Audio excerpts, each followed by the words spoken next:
Hi folks, welcome back to Stacey Can. Today I am making sweet and sour pepper relish.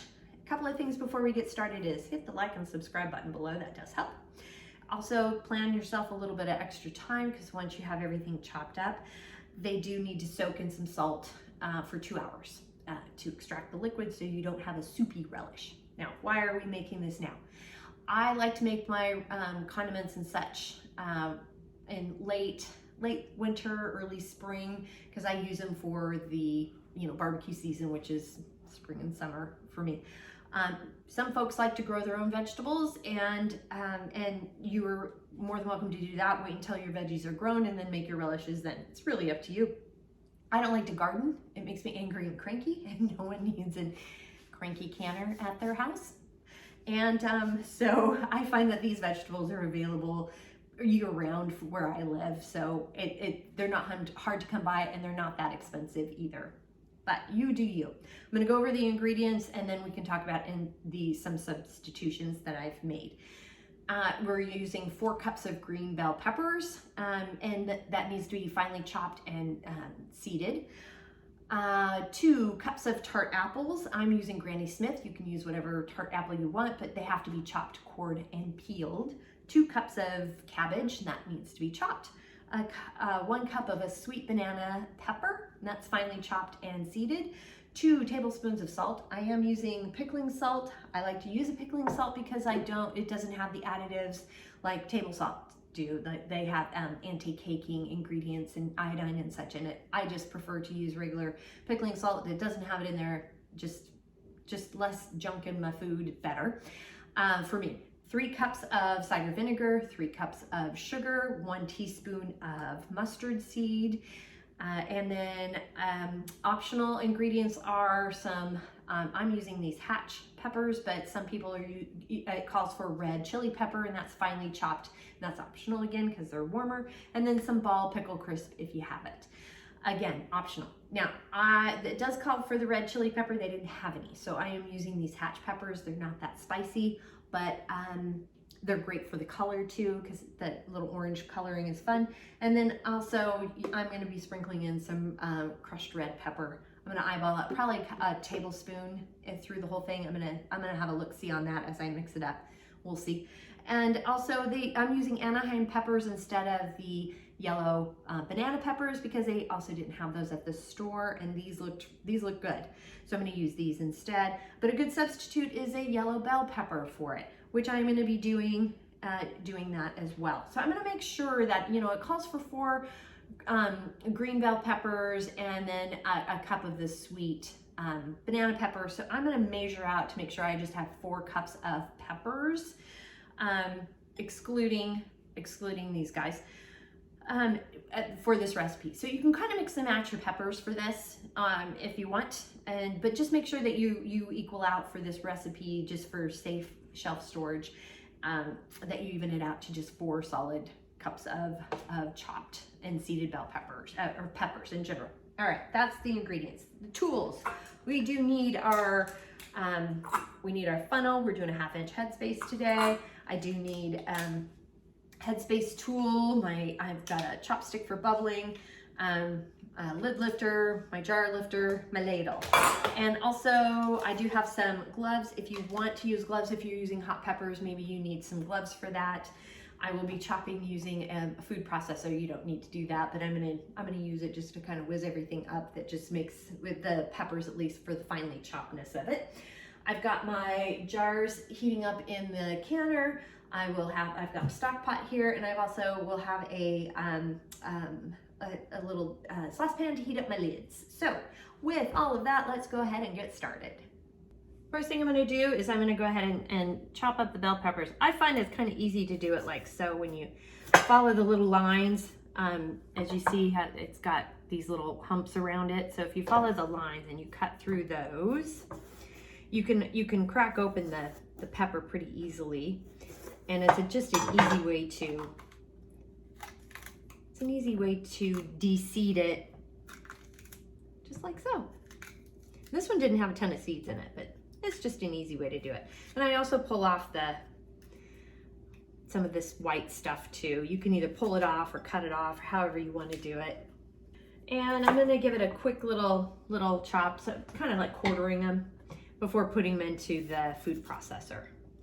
And now we're gonna go ahead and cut up, these are the Anaheim peppers, and this, once you cut the little top off, you can look down the center here and you see how it's got some little holes. I'm gonna cut around it a little bit so it just makes it easier to seed it.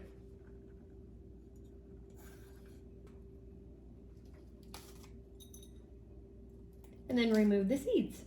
And I'm also kind of quartering these up, and I'm going to throw it in the food processor here too.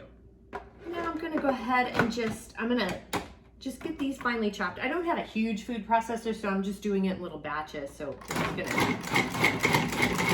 get it finely chopped.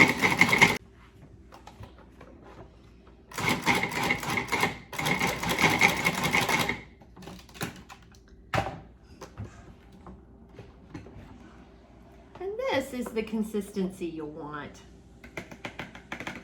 It's finely chopped. It looks a little soupy, but that's what the salt's gonna do. The salt's gonna take a lot of that water out, but that's the consistency you want. That's a relish consistency. And now I'm just transferring it to the bowl here, and it's got measurements in it, so I'm gonna measure out 4 cups of peppers when it's all said and done. Doing the same with the bell pepper here. And now the little baby pepper. I'm just gonna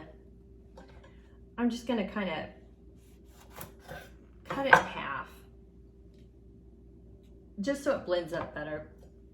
Got the peppers in here, the rest of the peppers, and a spare just in case I need it for extra, and we'll pulse this up too. I got the peppers all cut up and chopped up and set off to the side here in this bowl. They're measured out at 4 cups. And now I'm gonna cut up 2 cups of cabbage, and we'll get that chopped. I am not finely chopping the cabbage here. I'm just basically chopping it until I get 2 cups, because the cabbage, it kind of wilts down pretty easily, so it doesn't need to be finely chopped like the peppers do. I'm going to add the measured out cabbage into my pepper bowl. Now we're going to peel and chop up the apples until we get 3 cups. I am going to gently kind of cut off any of the bruised pieces of the apple, but you don't need to finely chop apples. Part of it is this is going to get cooked, and apples break up really easily once they get heated, especially without the peels and such. So it's not necessary to finely chop like you have to with the peppers and such. And now I'm measuring out a cup. 3 cups here. This is 1 full apple, so it measures out probably about 1.5 cups of apples, so just keep that in mind. You probably only need 2 apples. And now I'm adding 3 tablespoons of salt, or 2 tablespoons of salt.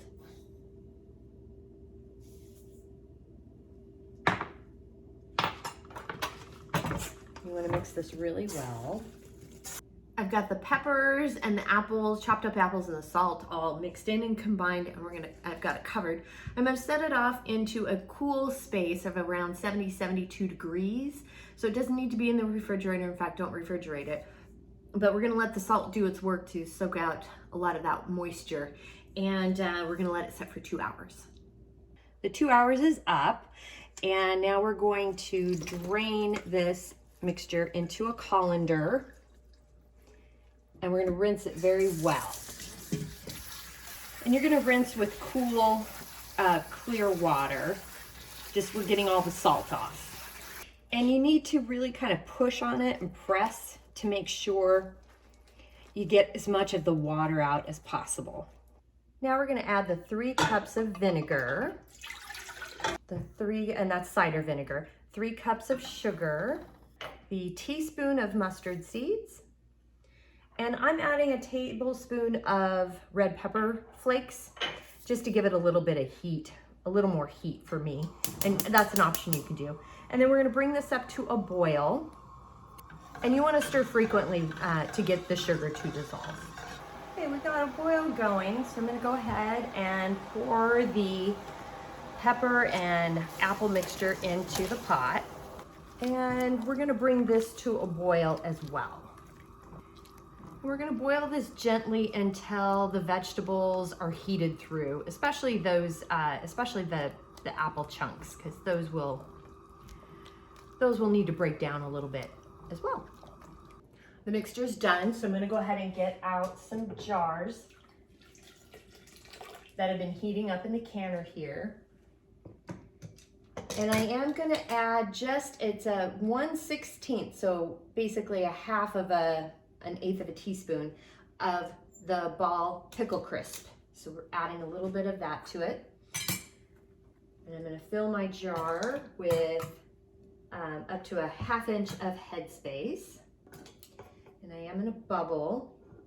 Bubbling just removes the bubbles that are in the jar, so it just helps it to seal. And I do have a 1/2 inch of Headspace. I'm gonna use paper towel. I'm just using the lid water today. It is warm lid water. And we're gonna clean the rim very well here, like so. Take our lid lifter, remove the lids from the heated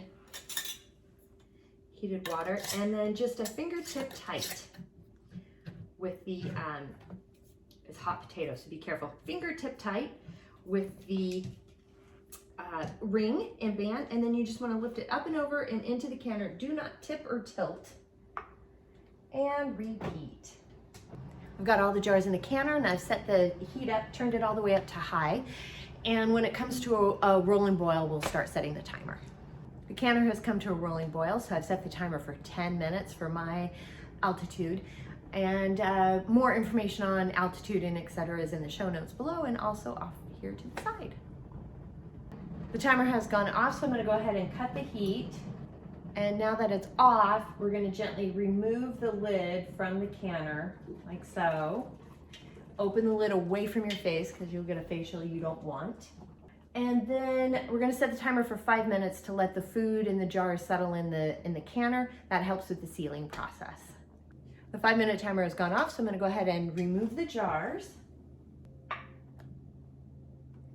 The jars are already sealing, which is exciting. And it's very pretty in the jar. And this is how you make sweet and sour pepper relish. It's very tasty. It's got some good heat. Those red pepper flakes added a little extra punch. And the tart apple just kind of mellows everything out a little bit, giving it that relish sweetness to it as well. So it's very simple to make. And this will be a fantastic condiment on all of your summer barbecue plans, or just, you know, you can also eat it out of the jar with a spoon because it's that tasty. So the recipe is down below, and this is one of the Ball recipes from their recipe book. As well as please like and subscribe while you're down there. That does help. And if you have any questions, comments, suggestions, feedback, concerns, by all means, please reach out to me. I'm on Facebook at Stacey Can. You can at me on TikTok and Instagram at Stacey Can. My website is www.staceycancan.com, and my email is info@staceycancan.com. Thanks so much again for joining me today, and until next time, happy canning.